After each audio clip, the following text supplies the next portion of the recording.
Здравствуйте, мои дорогие! Я снова рада видеть вас на своем канале. Ну что, девчоночки, сегодня у нас новый урок. Поехали! Итак, сегодня у нас на коррекцию пришла клиентка, которая ходила с этими ноготками 2 месяца. Ноготки эти есть на канале, мастер-классы я на них снимала, ссылочки я добавлю в описании. 2 ноготочка у нас поломаны, но потеряны они были в драке, поэтому это не считается, это, не железобетонные ногти мы наращиваем, поэтому это дело такое. Ну, в общем, саму коррекцию я не снимала, я снимала дизайн. Вообще, в принципе, не люблю снимать коррекции, потому что очень тяжело попасть в кадр. Там с опилом, со всякими моментами, потом вы мне пишете, что много пыли, как без пыли пилить я не умею. Ну, в общем, вот такие вот проблемы, поэтому саму коррекцию мы не снимали, а вот дизайн мы сняли для вас в полном объеме. В общем, покрываем наши ноготочки, причем вот этот вот оттенок гель-лака мне полюбился всей душой. Он настолько приятный вживую, он и не фисташковый, и не оливковый, он почти белый, чуть-чуть с зелено-серым оттенком, такой вот припыленный белый-зеленый. Короче, очень красивый цвет, я его сейчас очень-очень полюбила, уже многим клиенткам его красила, и он в каждом дизайне играет просто замечательно. Ссылочку на этот оттенок я вам оставлю в описании к ролику, поэтому можете зайти и посмотреть. Ну а мы тем временем переходим непосредственно к росписи ногтей. Девчонки, я в инстаграме задавала вопрос, чем же выполнен этот дизайн. Было безумно много вариантов, начиная от рапидографа, заканчивая стемпингом, наклейками и тому подобное. На самом деле этот дизайн нарисован руками, то есть это ручная роспись, мы рисуем стемпинг, да, потому что вот такие вот тоненькие полосочки, они в принципе на стемпинге у нас есть, но со стемпингом у меня отношения как-то не сложились. Мне всегда проще взять и вручную нарисовать, чем отпечатать, перевести эту стемп-пластину. Поэтому я беру и рисую именно тот дизайн, который мне необходим, причем выдумываю я его абсолютно из головы, поэтому рисуем ровно то, как пойдет у нас кисточка. Ну, а рисуем чем же, собственно говоря? Ну, волшебная кисточка линейная 5.0 от Эми белая синтетика, а в качестве красочки я использовала тот же оттенок, которым я покрывала ноготки, только подмешала туда много черного и немножечко зеленого. Получился вот такой вот интересный цвет, опять же в зеленой гамме, темный. Он хорошо читает линию нашу тонкую, да, то есть он красиво ее рисует, линия получается плотненькая, очень-очень красивая. И тем не менее он дает легкую полупрозрачность благодаря вот этому вот подмешанному гель-лаку, поэтому линии получаются очень воздушные. Ну и самое сложное здесь это, конечно же, расположить элементы, то есть придумать, из каких элементов будет состоять наш дизайн ногтей и расположить их так, как они вписываются в форму и длину нашего ноготочка. Поэтому вот это вот самое основное и самое сложное. Но опять же, сложность заключается в чем? Просто придумать элементы. А уже вписываются в ноготок они как-то самостоятельно. Тут уже сильно не думаешь. Тут уже просто берешь, рисуешь и смотришь, куда какой элемент добавить. Поэтому в данном случае я использовала вот такие вот полудуги и такие вот стилизованные вензелюшки и разбавила это все цветочками. Получилось очень свеженько, очень по-весеннему и очень интересно.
Ну а поскольку у меня почти все клиенты приучены ходить с разными руками, поэтому здесь клиентка сказала: на второй руке рисуй что-нибудь другое. Поэтому что-нибудь другое мы на другой руке и нарисовали.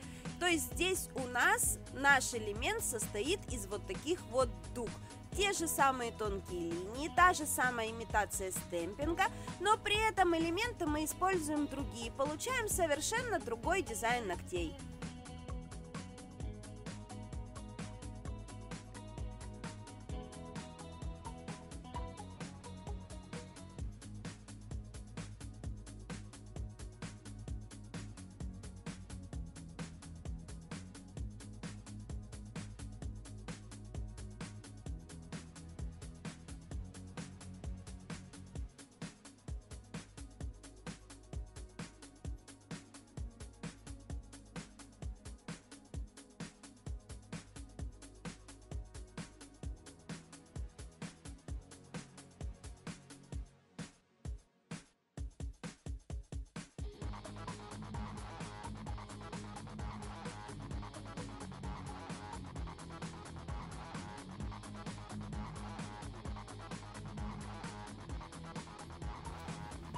Ну а для того, чтобы еще больше освежить наш дизайн, сделать его еще более нежным, я решила добавить вот такую вот бликовочку белой краской. Опять же, девочки, обратите внимание, я не обвожу свои элементы, я не пытаюсь закрасить свои элементы, я расставляю белые блики. Они добавляют именно свежести, еще дополнительной воздушности, какого-то ощущения кружева на ноготочках. Поэтому здесь очень внимательно, не делайте обрисовку, пожалуйста, не надо закрашивать элементы, расставляйте вот такие вот блики, потому что именно вот такая вот бликовка, она всегда делает ваш дизайн очень легеньким.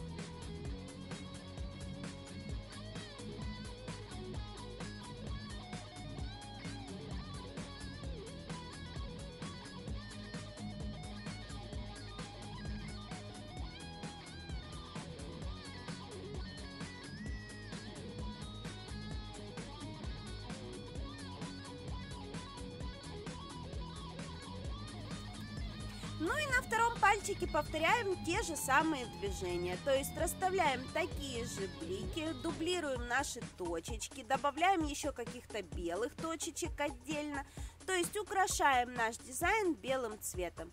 Ну и, собственно говоря, все, на этом наш дизайн готов. Мы перекрываем его матовым топом, потому что эта клиентка у меня воспринимает только матовое покрытие. Ей можно делать на ногтях все, что угодно, абы оно было покрыто матовым топом. Поэтому перекрываем матовым и совершенно не переживаем, что он будет пачкаться на светлом оттенке, потому что клиентка наша об этом предупреждена, и в любом случае матовый топ, он пачкаться будет, потому что матовый топ, он шершавый, и в него в любом случае будет забиваться какая-то грязь. Поэтому мы клиентов всегда учим тому, что вы матовый топ будете за ним ухаживать. Каким образом? Вы будете брать жидкость для снятия лака и раз в 2-3 дня протирать ноготочки. Ничего с финишем при этом не случается, а грязюка вымывается оттуда просто замечательно. Ну а у меня на сегодня все. Всем до новых встреч. Пока-пока.